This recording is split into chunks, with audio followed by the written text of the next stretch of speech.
Hi, wonderful science students. All right, today we're going to take a closer look at flowers. We're going to look at the structures of a flower, that's the anatomy, and we're going to look at what those structures do, that's the physiology. So the anatomy and physiology of a flower.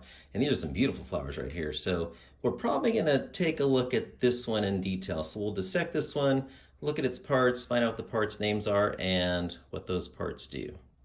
All right. So this is the one flower I pointed at a moment ago. And I'm just going to slowly rotate this around so you can look at it. I'd like you to sketch this one out. Actually make a drawing, not a sketch. So draw this one. Pay attention to the details there, all those little parts.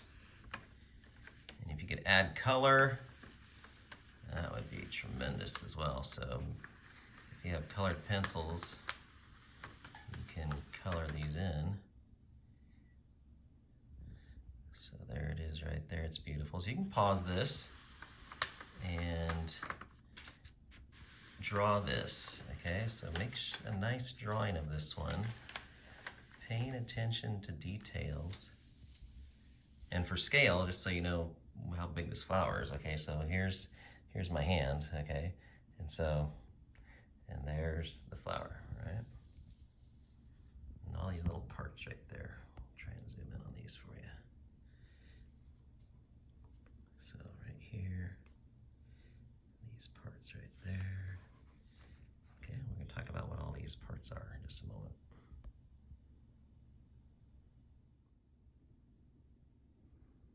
Just rotating around for you, different view.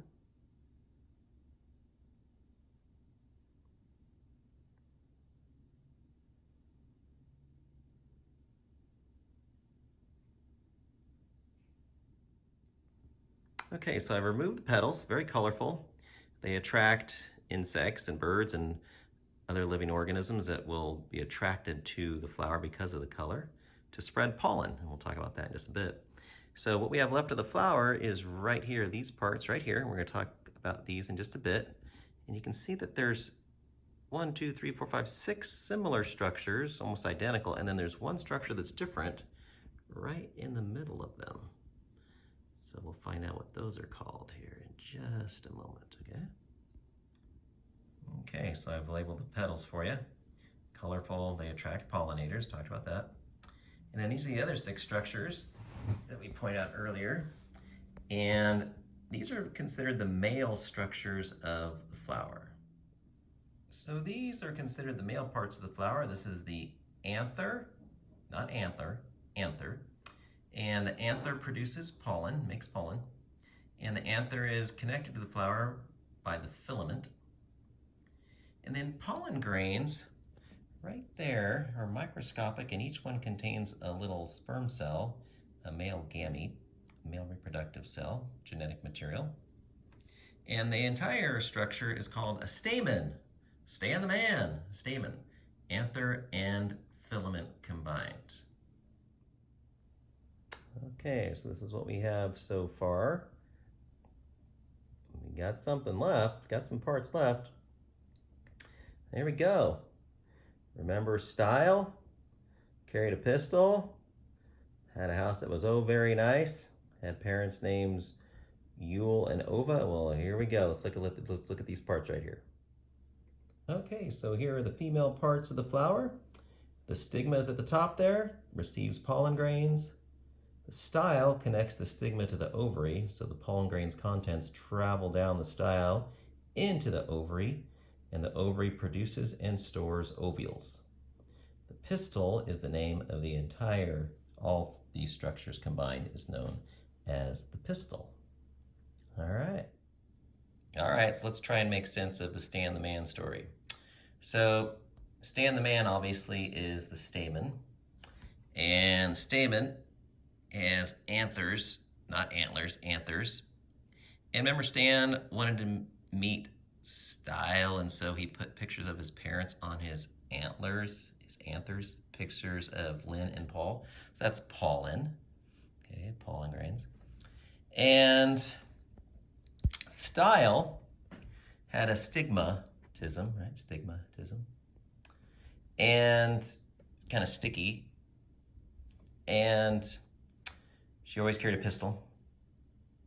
And this long hallway right here led to this big open room called the ovary, but in the story, Lynn and Paul kept saying, "Oh, very nice. Oh, very nice."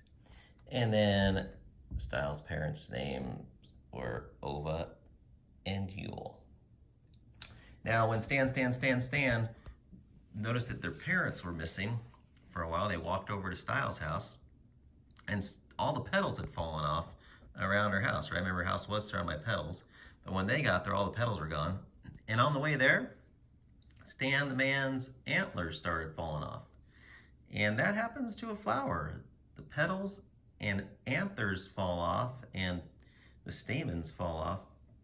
Once pollen enters the stigma, travels down the style into the ovary and fertilizes eggs.